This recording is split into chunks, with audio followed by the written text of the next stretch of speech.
Welcome back to our channel Beauty Looties. நீங்கள் இப்போ தான் ஃபஸ்ட்டு நம்ம சேனலில் பார்க்குறீங்கன்னா கண்டிப்பாக சப்ஸ்கிரைப் பண்ணுங்கள், லைக் பண்ணுங்கள், ஷேர் பண்ணுங்கள், பெல் ஐக்கானையும் ப்ரெஸ் பண்ணுங்கள். இப்போ நம்ம பார்க்க போகிறது அமேசான்லேருந்து வாங்கின டாமினோஸ்ன்ற ஒரு கேமை அன்பாக்சிங் தான். இது வந்துட்டு நாங்கள் ஆர்டர் பண்ணி 3 to 4 டேஸில் எங்களுக்கு டெலிவரி ஆகிடுச்சு ஃப்ரெண்ட்ஸ். இது வந்துட்டு 100 பீசஸ் உள்ளது தான் நாங்கள் ஆர்டர் பண்ணோம். ரொம்ப சின்ன பேக்கிங் தான், கவரில் தான் பேக் பண்ணி எங்களுக்கு வந்தது. இது பாக்ஸ் எல்லாம் கிடையாது. 100 பீசஸ் உள்ளது நாங்கள் ஆர்டர் பண்ணியிருந்தோம். பட் எங்களுக்கு ஒரு பீஸ் மிஸ் ஆயிடுச்சு. 99 பீசஸ் தான் எங்களுக்கு கிடச்சிது. இதை நீட்டாக பேக் பண்ணி கொடுத்துருக்காங்க ஃப்ரெண்ட்ஸ். இது பார்க்கவே க்யூட்டாக இருக்குது. 100 பீசஸ்னால ரொம்ப சின்ன பேக்கிங் தான். இது வெயிட்டே ரொம்ப கிடையாது ஃப்ரெண்ட்ஸ். இது 1/4 கிலோ அந்த மாதிரி தான் வெயிட்டே இருந்தது. இது 12 கலர்ஸ் பேக் பண்ணி வந்திருந்தது. சின்னதாக ஒரு ஒயிட் பேப்பரில் இந்த ப்ராடக்டோடைய மேனுஃபேக்சரிங் டீட்டெயில்ஸ் எல்லாம் கொடுத்துருக்காங்க ஃப்ரெண்ட்ஸ். அப்புறம் எத்தனை பீசஸ் இருக்குது அப்படின்றதும் கொடுத்துருக்காங்க. இப்போ வந்து வாங்க இந்த பேக்கெட் ஓப்பன் பண்ணலாம். நம்ம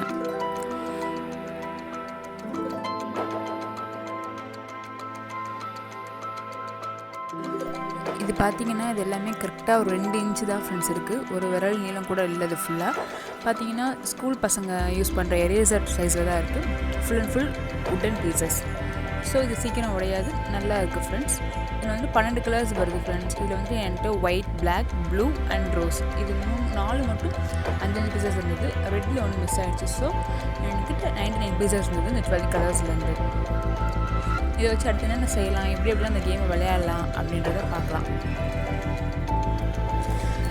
இது பார்த்திங்கன்னா இந்த டிவிலலாம் காட்டுற மாதிரி இது வந்து ட்ரை பண்ணோம் ஃப்ரெண்ட்ஸ். இப்படி பில்டிங் மாதிரி கட்டிகிட்டே தான் போக முடிஞ்சது, தவிர இது மூவ் பண்ண முடியல.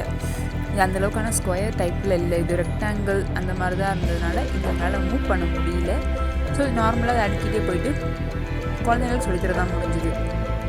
இதை வந்துட்டு குழந்தைங்க மட்டும் இல்லை ஃப்ரெண்ட்ஸ், பெரியவங்க கூட விளையாடலாம். இதை விளையாடும் போது அவங்களுக்கு எந்த ஒரு ஸ்ட்ரெஸ்ஸுமே இல்லாமல் ஃப்ரீயாக ஃபீல் பண்ணலாம். அதனால் நம்மளால் முடிஞ்ச வரைக்கும் டிஃப்ரெண்ட் டைப் ஆஃப் பில்டிங்ஸ் இதில் கட்ட முடியுது. என்னென்னமோ நாங்கள் ட்ரை பண்ணோம் ஃப்ரெண்ட்ஸ். நிறைய கட்ட முடிஞ்சது. அழகாக இருக்குது. விளையாடும் போது அவ்வளோ ரிலாக்ஸிங்காக இருக்குது. அது பொறுமை தான் ஃப்ரெண்ட்ஸ் இதுக்கு ரொம்ப தேவை. இந்த கேம் விளையாடுறதுக்கு அமைதி இல்லாதவங்க கூட விளையாடுனா ரொம்ப அமைதியாக இருக்கலாம். அப்படி ஒரு கேமாக இருக்குது ஃப்ரெண்ட்ஸ் இது.